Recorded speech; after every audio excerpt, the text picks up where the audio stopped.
Hey folks, so like I mentioned, I wanna give you a little updates, show a couple things, cleaning up today, did little changes. First off, got the blanks from the heat treat back, S7, check out those colors, it's incredible. Not even SM100 has colors like these, dude, look at that.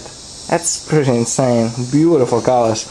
I wish I would ground them almost to the finish and was able to leave them, but now they still have a lot of work. They still get the whole thing gets ground a lot still, so it would be so nice. Look at that. Insane. I got that back, got the EDCs and the T-Rexes back, some more Kirdashis. Had some fun with knife cherries and my Waki. Got a little gift ready for Ben. I need to email him about the address because I found a couple things that I'm never gonna use, and I think he might still find good use for it. I think he might be still using those type of abrasives, which I don't. So Ben, get in touch with me. Oh, I got more organizing, so I got this all the types of folders actually separate now. I need one more to have one more because the small flippers and the small EDCs are sharing currently, but the idea is have every single model there its own box. And there is plenty organizing, but if you have a project that is, you know, in the progress, it can be also there. So that's that, you've seen those. New thing, what I got this Anvil, the cheap a lot of people would call it anvil-like object, that it's not the real anvil, because these are those cast iron anvils that are, because regular like regular steel iron anvils are really expensive. This was only like 60 bucks, and hey, for what I need it for, you know, I'm not blacksmith, so I actually use this for my tank stamp, stamping the blades before the heat treat, and it works perfect. It's so much different, so much nicer to stamp stuff on that than on like this little, you know, piece of steel, because it's on the table. I put this actually on the floor. Right now it's on the table just because it's pressing a handle material that I'm preparing for tomorrow for one of those big guys. So that's that. This is update you didn't see. Move my bento from that little flimsy table actually to this. This is very light duty bento now currently. This is being used just for cutting a couple pieces of Kydex once in a while, just to cut the corners off, and the pin stack for the handles, epoxy handles. So that's actually plenty strong for what I use it for. It doesn't have to be super sturdy. It's very handy, and it freed up the space here where the vacuum, this shop vacuum, can be right there. That new air compressor I mentioned in the live broadcast, that's the one I got.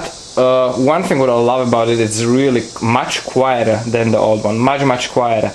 And I think I've mentioned also, so you have the two hoses coming out, and one of the hoses is actually coming into the old air compressor, which I just left alone. Ideally, I would want to take this all apart, you know, get rid of all the motor and everything, and just have literally two holes. One would be coming in, one would be coming out. So right now, I pretty much joined those two together, only one is working, but since I joined the capacity, now I have almost 60 gallons. What is it, that's 33 I think? 30 or 30, doesn't matter, you know, almost 60 gallons altogether. So that's pretty cool. That gives me a lot more capacity before the air compressor will kick in. And also I pulled this out. This might be actually very handy for some basic surface grinding, you know, roughing up the surface of the bottom of the handles for epoxying and stuff like that. This is the cheap.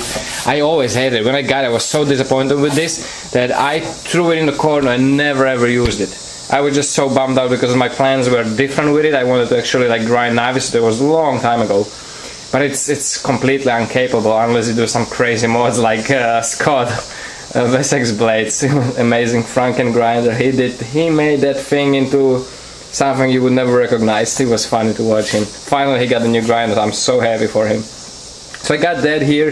That will probably help me just to, like I said, pretty much just mainly round off the corners of the pin stack, but that I also have the 1x30 here for, but mainly roughing up the bottoms of the scales for the epoxy handles, because I won't have to go there. It's here. It actually shoots the dust outside, so I don't have to worry about that.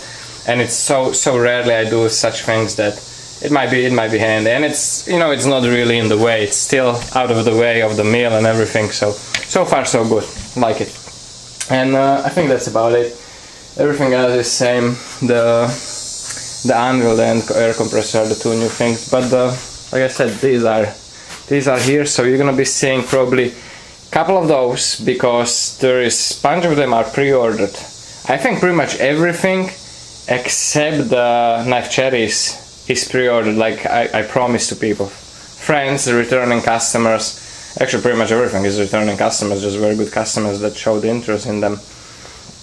So, and even that, you know, lucky me, I can do whatever I want. People trust me. People trust that I will do a nice job on it. They don't want those knives because of some special certain look to it. They want it because they know they will work, and they know that I won't make them ugly or something.